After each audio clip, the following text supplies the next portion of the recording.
I initially read the script, I thought it was incredibly charming. I thought that there was a likeness to it, but definitely a multi-dimensionalism to Henry that was particularly fascinating. I find the notion of playing someone who is very trapped by circumstance and their upbringing to be very interesting to play as an actor.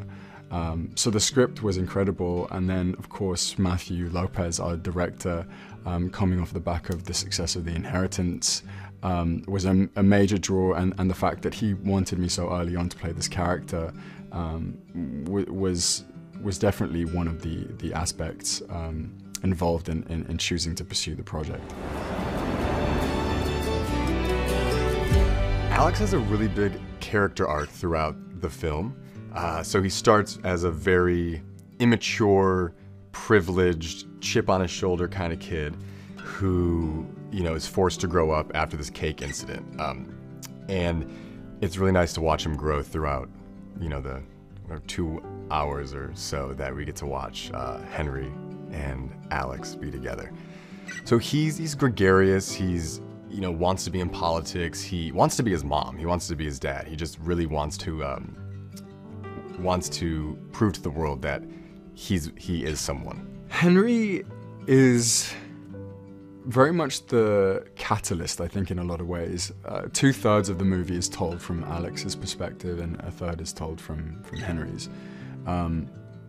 But Alex is a much freer human being, and I think the world he lives in is much more accepting of who he is as a person, whereas this sort of archaic nature of the institution that Henry is born into and has to present himself in every single day means that it's almost impossible for him to be who he is. So the story moves forward in the sense that it isn't as simple as them just loving each other. They are not two normal people,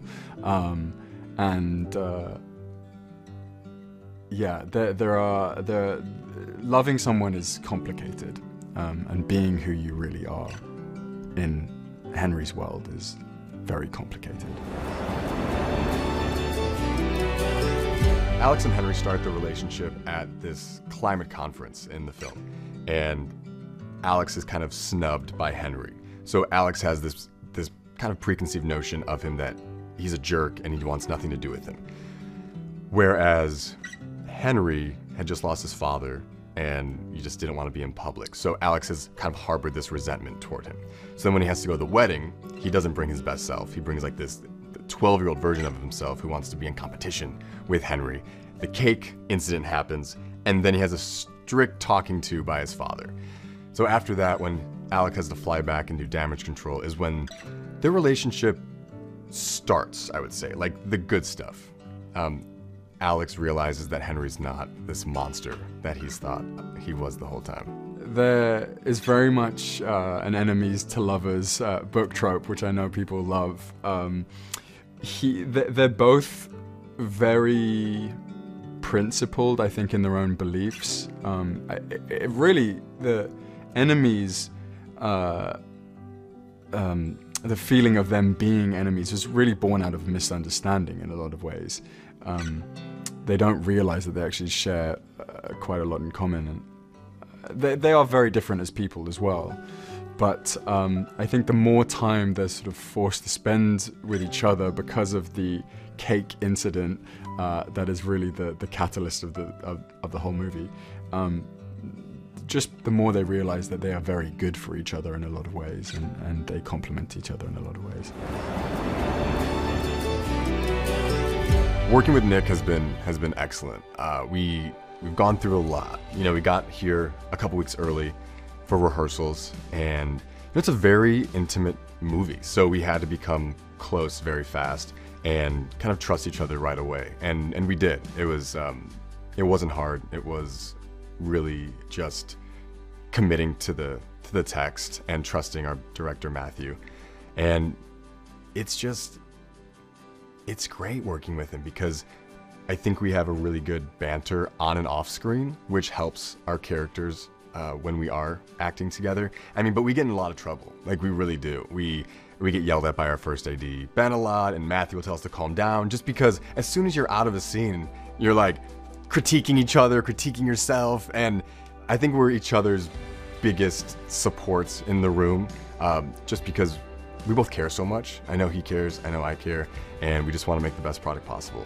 It's been such a joy working with Taylor, and I really couldn't imagine anyone better suited to play Alex. I think the most important thing in casting Alex was to find someone who could really go tete-a-tete with me and with Henry.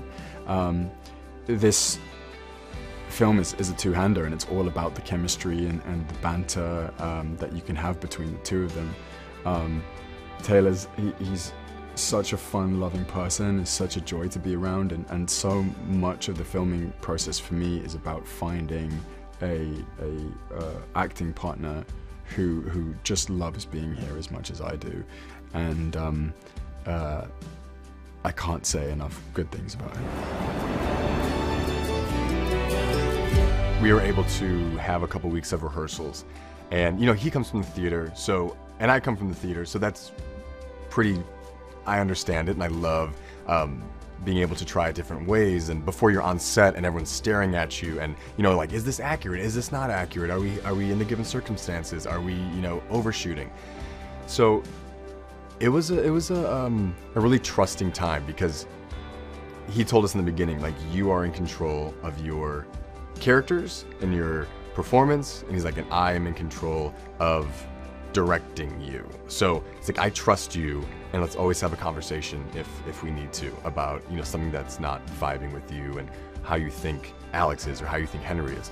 So that was always kind of freeing to be able to have that conversation. Matthew is very unlike any other director I've worked with.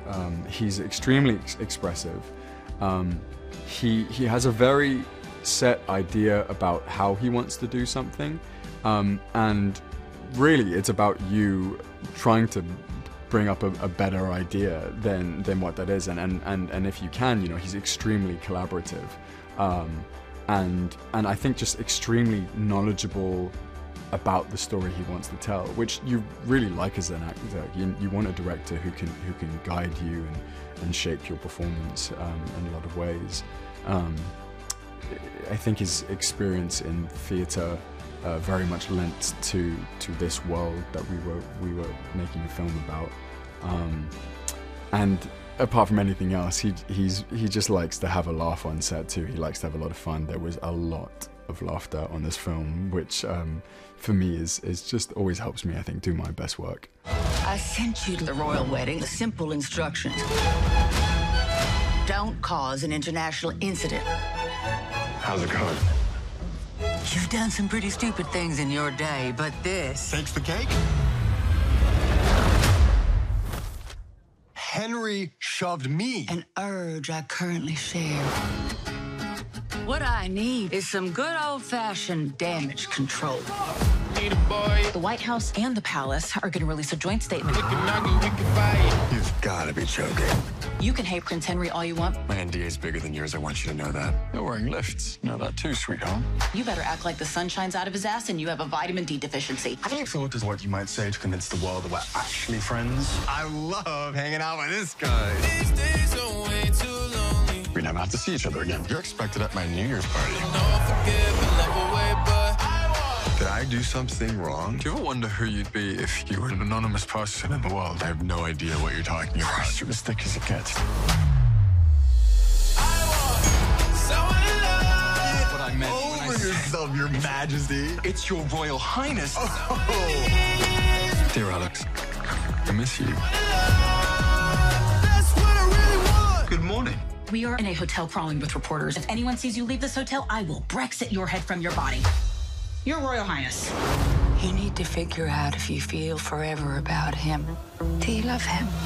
What difference would it make if I did? I want someone to love. Prince Henry belongs to Britain. I need We can figure out a way to love each other on our own terms. It's like there's a rope attached to my chest and it keeps pulling me towards you. someone to love. Hopefully, we'll get through tonight without any more scandals.